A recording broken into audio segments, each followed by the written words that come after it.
Dear student, welcome back on my YouTube channel. बच्चों, यहाँ पे हम क्लास 10th का सोशल साइंस पढ़ रहे हैं। तो आज हम बात करने वाले हैं खनिज तेलों के बारे में। जी हाँ, हम बात करने वाले हैं खनिज तेल के बारे में। उससे पहले मैं आपको बोलना चाहूँगा, अगर आप मेरे चैनल पे पहली बार आए हैं तो मेरे चैनल को सब्सक्राइब कर लीजिए और बेल आइकन को प्रेस कर दीजिए। और अगर आप पीडीएफ के नोट्स चाहते हो क्लास 10th के एमपी बोर्ड के सोशल साइंस के, तो आप प्लीज़ मुझे जो मेरी इंस्टाग्राम आईडी है, जो कि मैंने चैनल के अबाउट में मेंशन कर दिया, वहाँ से आप मुझे मैसेज कर सकते हो। मैं आपको वहीं पे पीडीएफ नोट्स प्रोवाइड करा दूंगा। जी हाँ, तो चलिए आज बात करते हैं खनिज तेलों के बारे में। तो क्या है खनिज तेल? जी हाँ, तो क्या है, देखिए, पृथ्वी की गर्भ से निकाले जाने वाला तेल क्या कहलाता है? खनिज तेल कहलाता है। जी हाँ, पृथ्वी के जो भूतल में से, यानी कि जमीन के नीचे से जो तेल निकाला जाता है उसे क्या कहा जाता है? खनिज तेल कहा जाता है। अब देखो, यहाँ पे पृथ्वी के गर्भ में यह नमकीन जल और गैसों के साथ मिला रहता है। ये किसके साथ? नमकीन जल जो होता है और गैसों के साथ ये मिला रहता है। सबसे नीचे जल रहता है, उसके ऊपर नमकीन तेल और सबसे ऊपर गैस होती है। यानी बात समझ में आ गई? सबसे नीचे जल रहता है, उसके ऊपर नमकीन तेल रहता है और सबसे ऊपर गैस रहती है। खनिज तेल सदैव अवसादी चट्टानों में मिलता है। आपको ये बात याद रखनी है, खनिज तेल कौन सी चट्टानों में पाए जाते हैं? तो खनिज तेल जो है वो अवसादी चट्टानों में पाए जाते हैं। अब खनिज तेल में 90 से 98% तक हाइड्रोकार्बन और शेष ऑक्सीजन, गंधक और जैविक धातु की मात्रा पाई जाती है। क्लियर यहाँ तक? तो क्या है, यहाँ पे पृथ्वी गर्भ से निकाले जाने वाला जो तेल होता है उसे क्या कहते हैं? खनिज तेल कहते हैं। ठीक है, इसे पेट्रोलियम भी कहा जाता है। इससे दूसरा नाम क्या है? पेट्रोलियम। खनिज तेल का दूसरा नाम है वो क्या है? पेट्रोलियम है। अब पृथ्वी के गर्भ में यह क्या है? नमकीन जल और गैसों के साथ मिला रहता है। तो सबसे नीचे जो होता है वो क्या होता है? नीचे जल रहता है, उसके ऊपर नमकीन तेल होता है और सबसे ऊपर क्या होती है? गैस होती है। और खनिज तेल जो है कौन सी चट्टानों में पाए जाते हैं? खनिज चट्टानों में पाए जाते हैं। यहाँ तक बात समझ में आ गई? 90 से 98% तक हाइड्रोकार्बन होता है इसमें। अब देखिए, कुछ बातों पे हम ध्यान देते हैं। खनिज तेल के बढ़ते उपयोग और महत्व का प्रमुख कारण क्या है? देखो, आपको पता है कि पेट्रोलियम का यूज़ आज की डेट में सबसे ज़्यादा है। उसका रीज़न क्या है? देखो, उसका कारण ये है, सबसे पहली बात तो ये है कि उसकी ढुलाई जो है बहुत आसान है, कोयले से सही है उसकी जो ढुलाई है। ठीक है, दूसरा क्या है? प्रत्येक अंश उपयोगी है, यानी कि जो पेट्रोलियम जो ज़मीन से जो निकाला जाता है, ठीक है, उसका जो हर अंश है उसको उपयोग में लाया जाता है। ठीक है, कोई भी चीज़, उसका जो कोई भी अंश है वो फालतू में नहीं जाता। ठीक है, कोयले की अपेक्षा इसकी यंत्र संचालन शक्ति अधिक है, यानी कि ये जो इसमें जो शक्ति है वो कोयले से ज़्यादा अधिक शक्तिशाली है। इसके प्रयोग से श्रम कम लगता है। इसके प्रयोग में क्या होता है? श्रम कम लगता है, यानी कि कम लोगों की ज़रूरत पड़ती है। तो ये कारण है कि पेट्रोलियम आज की डेट में बहुत ज़्यादा उपयोगी है, बहुत ज़्यादा पॉपुलर हो चुका है। ठीक है, यहाँ तक बात समझ में आ गई। अब देखिए, आगे चलते हैं। यहाँ पे वैज्ञानिक प्रगति के साथ खनिज तेल की उपयोगिता बढ़ती जा रही है, यानी कि जिस तरीके से वैज्ञानिक प्रगति होती जा रही है, रोज़ नित्य दिन क्या हो रहा है? नए नए आविष्कार होते जा रहे हैं। तो जैसे जैसे आविष्कार होते जा रहे हैं, खनिज तेलों की जो उपयोगिता है, जो उसका उपयोग है, वो बहुत ज़्यादा बढ़ता जा रहा है। जैसे डीजल इंजन, वायुयान और मोटरयान के लिए चालक शक्ति है। ये किसके लिए है? डीजल इंजन जो भी है, ठीक है, वायुयान, एरोप्लेन, मोटरयान, जितने भी जो बस, ट्रक, ठीक है, मोटरसाइकिल, ये सब किससे चलते हैं? पेट्रोलियम से ही तो चलते हैं।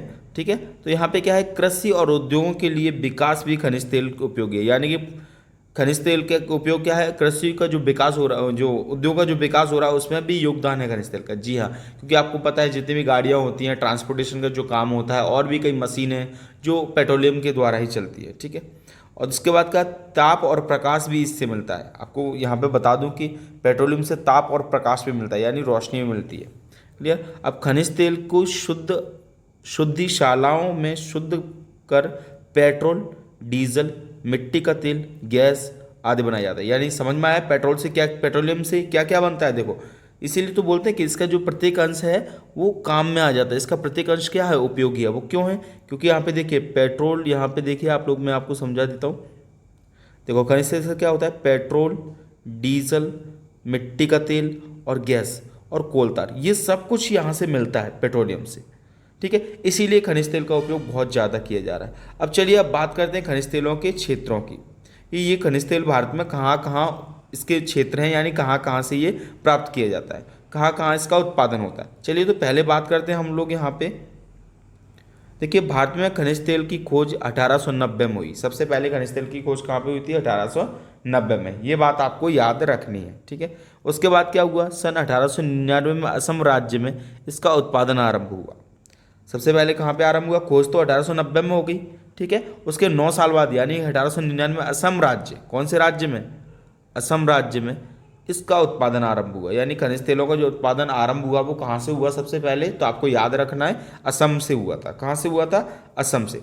खनिज तेल टर्सरी काल की चट्टानों में मिलते हैं। खनिज तेल कहाँ से मिलते हैं? अब सारी चट्टानों और टर्सरी काल की जो चट्टानें थी उनमें मिलते हैं। वर्तमान में देश के खनिज तेल उत्पादक जो क्षेत्र हैं वो कितने हैं? 3 हैं।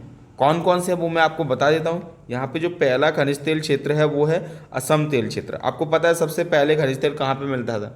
तो असम में मिलता है। तो असम तेल क्षेत्र सबसे पहला तेल क्षेत्र है। अब और बात करते हैं, यहाँ पे देखिए असम तेल क्षेत्र है, ये क्या है? यह भारत का सबसे पुराना खनिज तेल है। आपको मैं बता दूं कि 1899 सबसे पहले जो खनिज तेल का जो उत्पादन किया गया था वो कहाँ पे किया गया था? वो किया गया था असम में। तो ये सिंपल सी बात है, ये क्या है? भारत का सबसे पुराना खनिज तेल है। यहाँ ये आपको यहाँ डिगबोई तेल क्षेत्र प्रमुख है। जो डिगबोई तेल क्षेत्र है वो यहाँ का सबसे प्रमुख है। यहाँ पे सबसे ज़्यादा उत्पादन होता है, जिसमें 800 तेल के कुएं हैं। बात समझ में आ गई आपको? यानी कि असम में जो डिगबोई का जो तेल क्षेत्र है ना, वो सबसे ज़्यादा उत्पादन करता है खनिज तेलों को, क्योंकि यहाँ पे जो है तेल के जो कुएं हैं वो कितने हैं? 800 तेल के कुएं हैं, बहुत ज़्यादा हैं, ठीक है। तो यहाँ पे देखिए असम की सुरमा घाटी में बदरपुर, मसीमपुर, पथरिया प्रमुख तेल उत्पादक क्षेत्र है। ये असम के जो तेल क्षेत्र हैं उनके नाम है, ठीक है। तो आपको याद रखना है कि सबसे बड़ा जो तेल क्षेत्र है कौन सा है असम में? वो है डिगबोई तेल क्षेत्र, क्योंकि वहाँ पे 800 तेल के कुएं हैं, लगभग 800 तेल के कुएं हैं। असम की सुरमा घाटी में बदरपुर, मसीमपुर और पथरिया जो तेल उत्पादक है। नारकटिया में तेल क्षेत्र दिहांग नदी के किनारे स्थित है, और ये क्या है? नारकटिया से 40 किलोमीटर दक्षिण पश्चिम में हुगरीजन मोरेन तेल क्षेत्र स्थित है। ये क्या है? असम के तेल क्षेत्र है। क्लियर? असम में प्रतिवर्ष, ये बहुत इंपॉर्टेंट है, यहाँ पे देखिए ये आपको याद रखना है। असम में प्रतिवर्ष लगभग 50 लाख टन, कितना? असम में हर साल 50 लाख टन खनिज तेल का उत्पादन होता है। क्लियर? यहाँ तक बात समझ में? असम में हर साल कितने?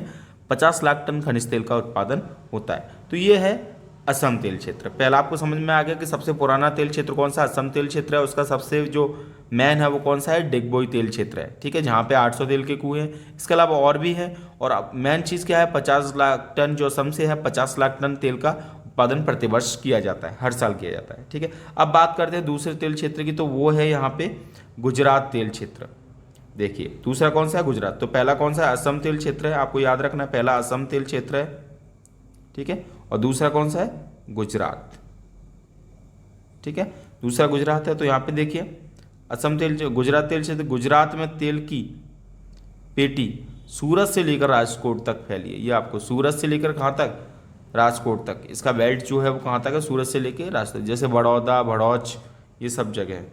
और आगे बात करते हैं हम यहाँ पे गुजरात में कहाँ कहाँ मिलता है। देखिए तो सूरत में खेड़ा, मेहसाना प्रमुख तेल उत्पादक क्षेत्र है। अंकलेश्वर गुजरात में कहाँ है? सर्वाधिक तेल उत्पादन करता है अंकलेश्वर जो है, जैसे असम में डिगबोई है उसी तरीके से जो अंकलेश्वर जगह है गुजरात में वो सबसे ज़्यादा तेल का उत्पादन करती है, ठीक है।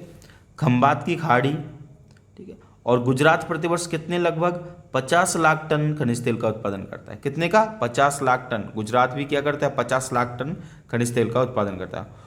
और तीसरे को समुद्रमग्न अपतटीय क्षेत्र को हम समझने से पहले हम देखो भारत की जो प्रमुख तेल शोधक शाला है, यहाँ पे तेल का क्या किया जाता है? रिफाइनरी जो है वो हैं, वो कौन कौन सी हैं? तो सबसे पहले आपको पता है असम में है डिगबोई, ठीक है, दूसरा बरौनी, हल्दिया, मंगलौर, विशाखापट्टनम, ये सब जगह जो है वहाँ पे तेल शोधक शालाएँ बनी हुई हैं। क्लियर? अब बात करते हैं तीसरे क्षेत्र की। जो तीसरा क्षेत्र है वो है समुद्रमग्न अपतटीय क्षेत्र। यहाँ, जी हाँ, ये है समुद्र के किनारे के जो क्षेत्र हैं वो वाले क्षेत्र, तो इनको बोलते हैं समुद्रमग्न अपतटीय क्षेत्र। जो तटीय क्षेत्र है ना, भारत के जो तटीय क्षेत्र, समुद्र के जो इलाके के क्षेत्र हैं वहाँ पे देखिए, तो यहाँ पे देखो ये बहुत इंपॉर्टेंट है। तो धरातलीय क्षेत्रों के अतिरिक्त, यानी धरातल पे तो यहाँ है कौन सा? गुजरात तेल क्षेत्र और असम तेल क्षेत्र है। इसके अलावा समुद्र में कहाँ पे है वो देखते हैं। तो समुद्र क्षेत्रों की बात करें तो यहाँ पे तेल मिलता है मुंबई नगर से। कहाँ से? मुंबई से 176 किलोमीटर दूर अरब सागर में स्थित मुंबई हाई नाम का प्रमुख तेल क्षेत्र है। कहाँ है? मुंबई, बॉम्बे हाई के नाम से, ये आपको याद रखना है। बॉम्बे हाई के नाम से जो तेल क्षेत्र है वो कहाँ? समुद्र में है। कहाँ? मुंबई से 176 किलोमीटर दूर। कौन से सागर में? ये अरब सागर में है। कहाँ पे? अरब सागर में। क्लियर? तो आपको याद रखना है समुद्र तटीय क्षेत्र में कहाँ है? बॉम्बे हाई जो है वो सबसे बड़ा तेल उत्पादक क्षेत्र है। वो कहाँ पर है? मुंबई से 176 किलोमीटर दूर अरब सागर में स्थित है। क्लियर? यहाँ प्रतिवर्ष देखो, यहाँ प्रतिवर्ष 200 लाख टन क्षमा चाहता हूँ, यहाँ पे कितना? 200 लाख टन खनिज तेल उत्पादन किया जाता है। यानी सबसे ज़्यादा खनिज तेल भारत में आज की डेट की अगर बात करें तो वो बॉम्बे हाई से प्राप्त होता है, क्योंकि 200 लाख टन यहाँ से खनिज तेल प्रतिवर्ष यहाँ से निकाला जाता है। तो यहाँ तक बात समझ में आ गई आपको। इसके अतिरिक्त जो है वो कौन से हैं?